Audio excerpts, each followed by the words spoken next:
था जैव प्रौद्योगिकी के साधन।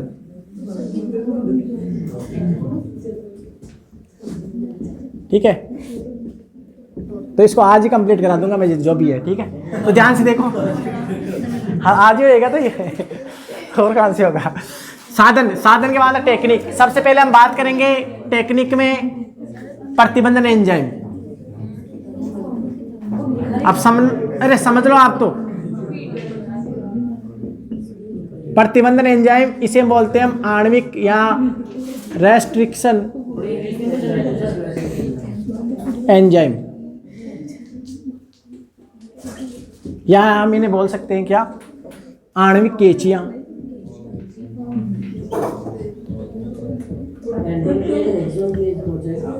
अगर आपको लगता है कोई शब्द नया लिखा है मैंने तो आप नोट कर लेना। ठीक है, आणविक केचिया, रासायनिक चाकू,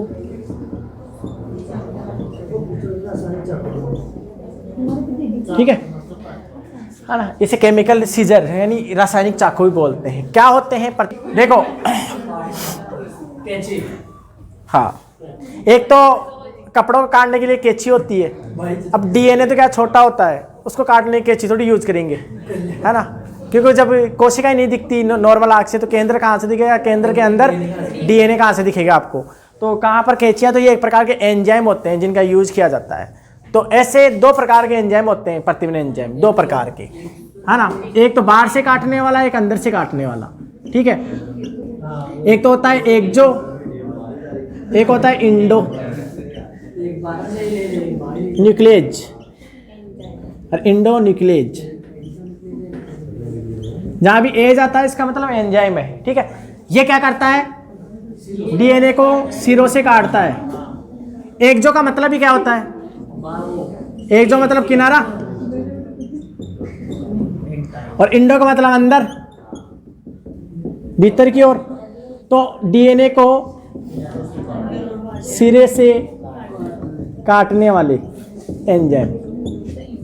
ठीक है, और ये क्या करेगा, भीतर से यानी ए व जी के बीच से एडेनिन और ग्वानिन के बीच से काटता है। ठीक है, अब आप आए नहीं तो आपको मालूम नहीं होगा, क्योंकि इस ये चैप्टर आपको तब समझ में आता है जब इससे पहले वाला डीएनए वाला चैप्टर पढ़ते हैं, तब समझ में आता है। और मैं पढ़ा दिया वो पूरा। हाँ, बता रहा हूँ, अलग अलग बन सकती है। देखो ध्यान से इधर, इधर देखो। तुम या तो अपनी बातें कर लो या मेरी सुन लो। देखो ध्यान से,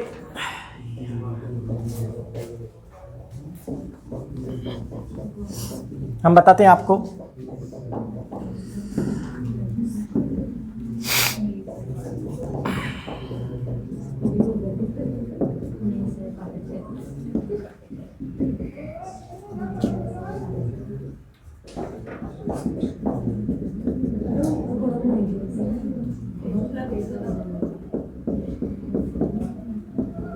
अब ये कैसे जुड़े होते हैं आपको ध्यान है, पूरा बता चुका हूं इसके बारे में, है ना।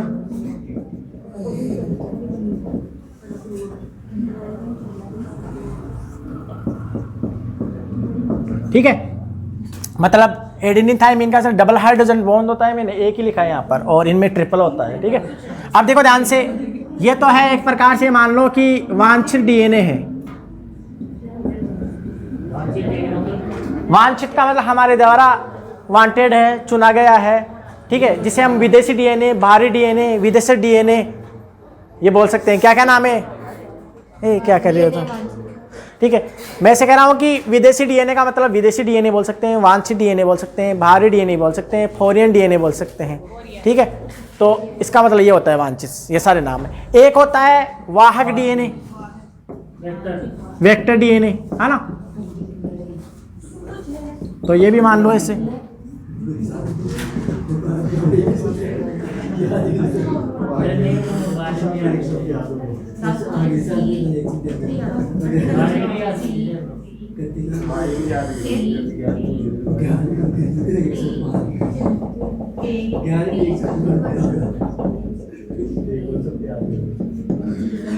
देखो पुनर्योगित डीएनए क्या होता है उसकी परिभाषा बता रहा हूं मैं ऐसे करा जब क्राइजीन बताया था ना, वो खराब जीन था, ये ध्यान से सुने।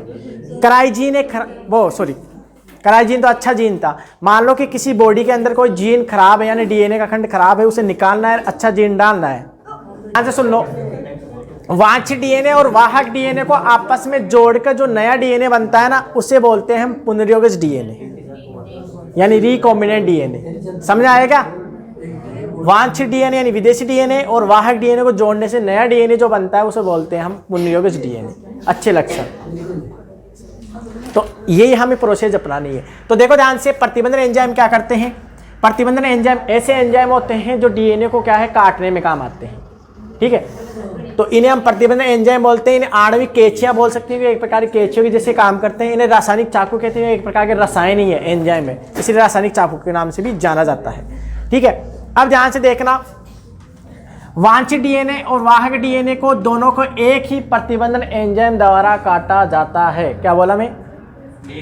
वांछित डीएनए विदेशी डीएनए और वाहक डीएनए को एक ही प्रतिबंधन एंजाइम द्वारा काटा जाता है। क्यों काटा जाता है? ताकि एक से ही काटेंगे तो दोनों के बीच चिपचिपे सिरे उत्पन्न हो जाएंगे। अलग अलग से काटेंगे तो फिर लाइगेज एंजाइम द्वारा जोड़ेंगे तो वो जुड़ेंगे नहीं, तो एक से ही काटेंगे तो आपस में जुड़ जाएंगे। इसलिए हम क्या करते हैं, एक ही प्रतिबंधन एंजाइम द्वारा दोनों को काटते हैं ताकि चिपचिपे सिरे उत्पन्न हो जाए। ठीक है, और किसके मध्य से काटते हैं? ए और जी के मध्य से काटते हैं। जैसे आप यहाँ से काट लो, ए और जी के मध्य से काट लो यहाँ से। ठीक है, ऐसे काट दिया। इसी प्रकार इसको भी काट दिया, ऐसे काट दिया। ठीक है, तो अलग अलग ऐसे आप बना सकते हो। जैसे ये सीक्वेंस आप लिख दो इधर वाली, है ना, जैसे जी और सी,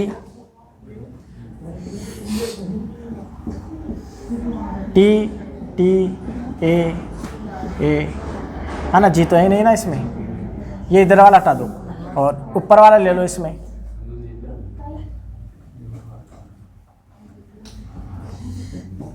A T T C ji.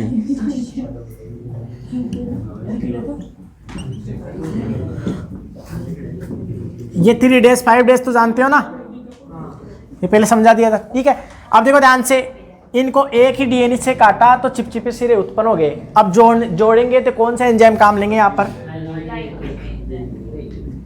Ligase enzyme. आप एग्जाम में आपसे पूछ सकता है कि जोड़ने के लिए डीएनए खंडों कौन सा एंजाइम काम में लेते हैं? लाइगेज। लाइगेज से याद, लिंक करने वाला, बस सिंपल सा तरीका, लिंक करने वाला। ठीक है, इससे जोड़ देंगे, तो इसे हम जोड़ दो, मतलब यहाँ दोनों को जोड़ दो।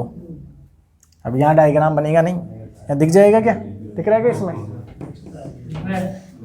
तो देख लो यहाँ से, देख ले तो, और क्या।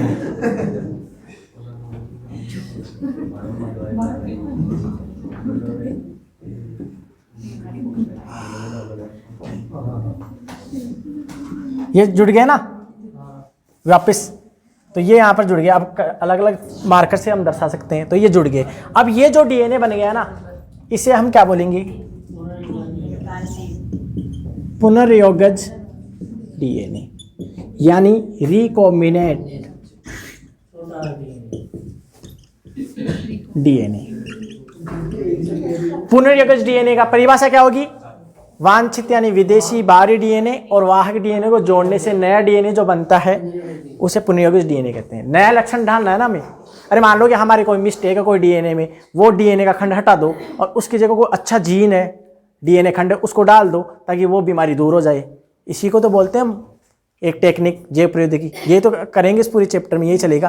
तो उसमें सबसे पहला टॉपिक क्या आता है? पहले काटेंगे, है ना, फिर जोड़ेंगे, फिर उसका बहुलीकरण कराएंगे, मात्रा बढ़ाएंगे। हाँ ठीक है, ठीक है। कहाँ कौन से वही का, ये समझ आ गया?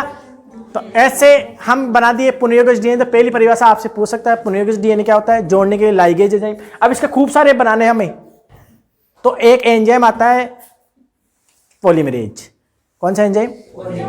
वो काम करता है बहुलीकरण का। खूब सारी परतें, जैसे फोटोकॉपी मशीन होती है ना, उसमें रख दो, है ना, पीसीआर, है ना, वो तो बड़े स्तर पर करते हैं, तो उसमें भी तो एंजाइम डालते हैं ना, पीसीआर में भी। पीसीआर मशीन है पॉलीमरेज चेन रिएक्शन, ना कि पुलिस कंट्रोल रूम। ठीक है, तो समझ गया ना। तो उस मशीन के अंदर इन डीएनए खंडों को रख दो, जैसे फोटोकॉपी मशीन होती है, खूब सारी प्रतियां बनाती है, वो वैसे कई मिलियन बना देती है। तो उसमें एंजाइम काम में लेते हैं, उस एंजाइम का नाम है पॉलीमरेज एंजाइम, ठीक है। और वर्तमान समय में एक नया एंजाइम काम में ले रहे हैं, टेक पॉलीमरेज, तो थर्मस एक्विटिकस जीवाणु से काम लेते हैं, जो क्योंकि उसमें क्या डीएनए को लगभग 90 टेम्परेचर देते हैं तो खराब हो जाता है, पर उस पॉलीमरेज को बार बार डालना पड़ता था, पर टेक पॉलीमरेज एंजाइम को बार बार डालने की जरूरत नहीं, क्योंकि खराब ही नहीं होता है, वो थर्मस एक्विटिकस जीवाणु से प्राप्त करते हैं, ठीक है। तो ऐसे आपसे क्वेश्चन पूछते हैं। तो ये आपको समझ आया प्रतिबंधन एंजाइम क्या होता है। अब आपसे क्वेश्चन मैं पूछ रहा हूँ, प्रथम खोजा गया प्रतिबंधन एंजाइम का नाम बताओ। हिंद सेकंड, ठीक है। तो आपसे ये क्वेश्चन पूछ सकता है, ये लिख लेना आप, ये लिख लेना आप साइड में, क्योंकि वैसे आपकी उस किताब में लिखा हुआ है, ये क्वेश्चन में लिखा हुआ है, प्रथम खोजा गया प्रतिबंधन एंडोन्यूक्लियेज एंजाइम, एंडोन्यूक्लियेज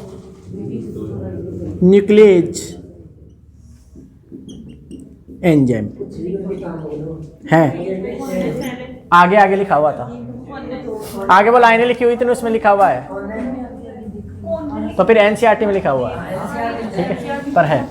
उसका नाम है हिंद सेकंड, और हिंद का मतलब क्या होता है आपको बता दूं, हीमोप्लस इन्फ्लूजी, हाँ, हीमोप्लस इन्फ्लू एनजी, इससे प्राप्त किया गया था, हीमोप्लस इन्फ्लूजी जीवाणु से प्राप्त किया गया था, इसलिए नाम पड़ा था हिंद सेकंड, ठीक है। तो ये लिख लेना आप, प्रथम खोजेगा प्रतिबंधन एंजाइम का नाम हिंद सेकंड। ई कोलाई और एग्रोबैक्टीरियम ट्यूपेंसियंस, इन सबसे ज्यादा यूज किए जाते हैं बायोटेक्नोलॉजी में, इन सूक्ष्म जीवों का, ये भी क्वेश्चन है, वो भी बैक्टीरिया है, अरे ई कोलाई बैक्टीरिया है नहीं।